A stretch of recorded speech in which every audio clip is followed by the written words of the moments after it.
Panipuri challenge தான் வைக்க போகிறோம். அந்த பானிபூரியை நம்ம வீட்டிலேயே செஞ்சு சாப்பிட்லாம். சரிங்களா? இப்போ பானிபூரி எப்படி செய்ய போகிறோன்ற ரெசிபியை தான் நம்ம பார்க்க போகிறோம். இதை பார்த்திங்கன்னா ஒரு கைப்பிடி அளவு புதினாவும் கொத்தமல்லியும் சேர்த்துருக்கேன். சரிங்களா? ஒரு கைப்பிடி அளவு இருந்தால் போதும். கூடவே 2 பச்சை மிளகாய், ஒரு துண்டு இஞ்சி, நெல்லிக்காய் சைஸ் அளவு புளி எடுத்துக்கோங்க. ஆல்ரெடி நான் ஊற வச்சுருந்தேன், அதை மட்டும் கொஞ்சமாக எடுத்து சேர்த்துக்கிறேன். இதெல்லாம் போட்டு இப்போ நல்லா பேஸ்ட்டாக அரைச்சிக்கலாம். பார்த்திங்கன்னா நான் காட்டின விழுதெல்லாம் அரைச்சிக்கிட்டேன். நல்லா மைய அரைச்சிக்கிட்டேன். நீங்கள் வடிகட்டெல்லாம் தேவையில்லை, அப்படியே புதினா கொத்தமல்லி நல்லா அலசிக்கிட்டால் போதும். அப்படியே நம்ம சேர்த்துக்கலாம். அப்படியே சேர்த்துக்கிட்டா இன்னும் கொஞ்சம் டேஸ்ட்டாக இருக்கும். சரிங்களா? இப்போ தேவையான அளவு தண்ணிலாம் சேர்த்துக்கணும். தண்ணி உப்பெல்லாம் போடணும். இப்போ நான் இந்த புளி சொல்லியிருந்தேன் இல்லைங்களா, புளியை கரைச்சி வச்சுருக்கேன், அதை தண்ணியை சேர்த்துக்கலாம். அடுத்து பார்த்திங்கன்னா சாட் மசாலா போட்டுக்கலாம். தேவையான அளவு சாட் மசாலா போட்டுக்கோங்க. சரிங்களா? அடுத்து பார்த்திங்கன்னா உப்பு போடணும். இப்போ தேவையான அளவு உப்பு போட்டுக்கோங்க. தேவையான அளவு மட்டும் போட்டுக்கோங்க. சரிங்களா? இதெல்லாம் போட்டு நல்லா கலக்கி. இப்போ பார்த்திங்கன்னா பானிபூரிக்கான ரசம் ரெடி ஆயிடுச்சு. அடுத்தது நம்ம உருளைக்கிழங்கு எப்படி செய்கிறதுன்னு பார்க்கலாம் வாங்க. பார்த்திங்கன்னா உருளைக்கிழங்கு ஸ்டஃபிங் செய்கிறதுக்கு 5 உருளைக்கிழங்கு வேவிச்சு எடுத்து வச்சுருக்கேன். அதை நல்லா மசிச்சு எடுத்துக்கலாம் வாங்க ஃப்ரெண்ட்ஸ். எப்படி ரொம்ப ஹார்டாக இருக்குது. நான் மசிச்சுட்டு உங்களுக்கு காட்டுறேன் ஃப்ரெண்ட்ஸ். நல்லா உருளைக்கிழங்க மசிச்சு எடுத்துக்கோங்க. கட்டி இல்லாமல் மசிச்சு எடுத்துக்கோங்க. பார்த்திங்கன்னா உருளைக்கிழங்கு நல்லா மசிச்சு எடுத்துக்கிட்டேன். இப்போ இதோட நம்ம என்னென்ன ஆட் பண்ண போகிறோம்னா, பெரிய வெங்காயம் பொடி பொடியாக அரிஞ்சு வச்சுருக்கேன், அதை சேர்த்துக்கலாம்.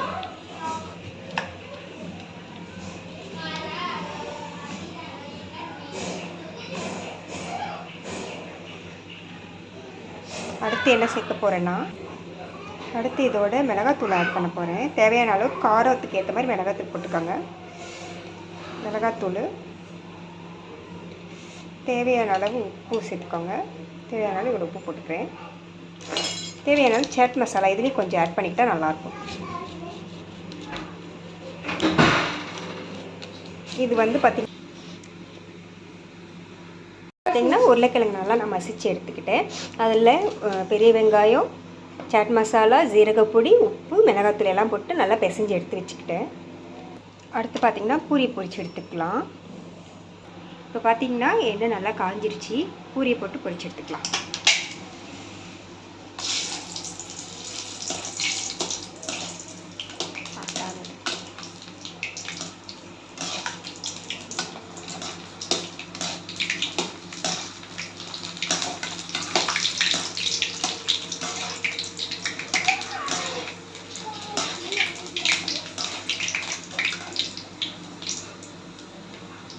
பூரி நல்லா பொரிஞ்சு வந்திருக்கு. இது பார்த்திங்கன்னா ஒரு செட்டி பானிபூரி பொரிச்சுட்டு இப்போ நம்ம சேலஞ்சுக்கு ரெடி ஆகலாம். ஓகேங்களா? வாங்க சேலஞ்ச். இப்போ 20 பூரி யார் ஃபஸ்ட்டு சாப்பிட்றீங்களோ அவங்க வின்னர். அவங்களுக்கு ஒரு ஐஸ்கிரீம். ஸ்டார்ட் பண்ணுங்க. ஸ்டார்ட்.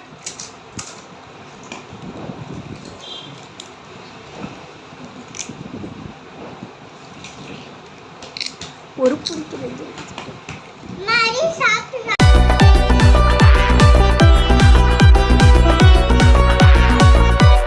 ஹரிசு, சின்ன சின்னதாக தான் உனக்கு வச்சிருக்கேன். நீ தான் வின் பண்ணுவேன்னு நினைச்சேன்.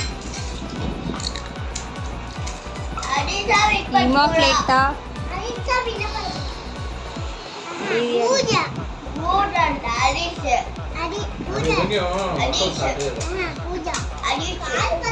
நான் சேலஞ்சு வேணுமான்னு கிட்ட சேலஞ்ச்.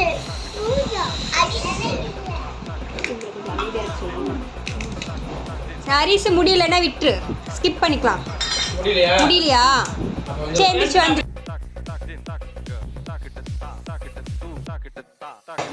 பார்த்திங்கன்னா ஹரிஷ்னால முடியல, அதனால் அவன் ஸ்கிப் பண்ணிக்கலாம். இப்போ இவங்க 2 பேர்த்துக்கு மட்டும் சேலஞ்ச். இவங்க 2 பேர்த்தில் யார் ஃபஸ்ட்டு சாப்பிட்றாங்களோ அவங்க வின்னர்.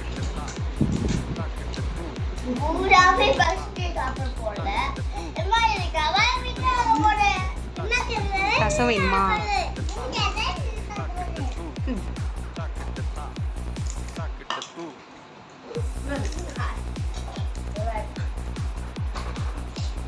முடியலன்னா ஸ்கிப் பண்ணிக்கோங்க. அதிக எண்ணிக்கையில் யார் சாப்பிட்டுருக்காங்கன்னு எண்ணிக்கலாம். சரிங்களா? எல்லாத்தையும் சாப்பிட்டாங்கன்னு நான் சொல்லுவேன். உங்களால் முடிஞ்ச அளவுக்கு சாப்பிடுங்க.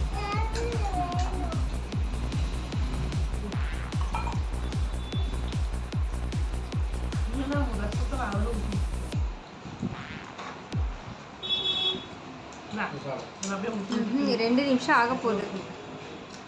ஆயிடுச்சு.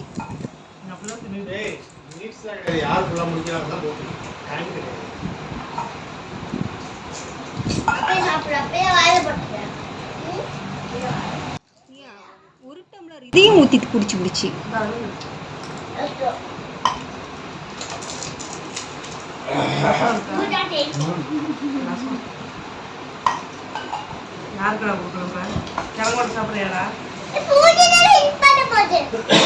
நான் மக்களிட்டு உன்னைதான் நம்பி இருந்தேன். நீ மெல்லமா சாப்பிட்ற.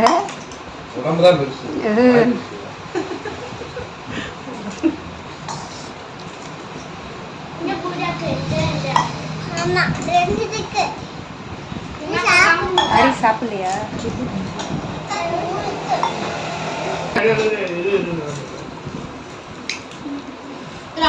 பாஸ் பண்ணி வச்சிருப்பேன்.